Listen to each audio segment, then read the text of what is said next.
সামুদ্রিক প্রতিরক্ষা জোটত বাংলাদেশ সহ 14 দেশ অংশ লই বিশ্ব বাণিজ্যর অন্যতম গুরুত্বপূর্ণ নৌপথ লোহিত সাগরত জাহাজ চলাচলের নিরাপত্তা জোরদারে নতুন এই উদ্যোগ লই সৌদি আরব।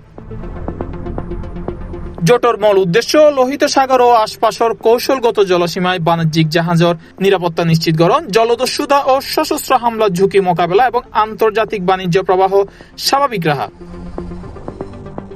বিশ্লেষকসকল জানাই লোহিত সাগর এনে বিশ্বের উল্লেখযোগ্য পরিমাণ তেল, গ্যাস ও পণ্যবাহী জাহাজ চলাচল করে।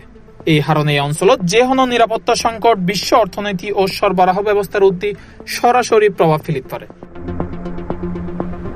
বাংলাদেশের অংশগ্রহণের ইতিবাচক হিসেবে দেহের সংশ্লিষ্ট অকল তারার মতে আন্তর্জাতিক নৌ নিরাপত্তা ও বৈশ্বিক বাণিজ্য সুরক্ষায় বাংলাদেশের ভূমিকা আরো জোরালো হইব এই উদ্যোগের মাধ্যমে।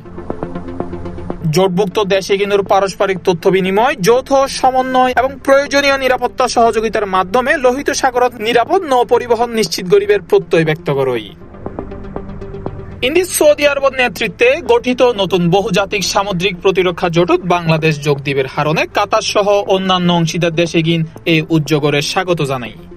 কাতার নিজেও এই জোটত স্বাক্ষরকারী দেশ হিসেবে বাংলাদেশের ওয়ারে যৌথভাবে লোহিত সাগর ও আশপাশের অঞ্চলের নিরাপত্তা রক্ষায় ঐক্যমত প্রকাশ করছি।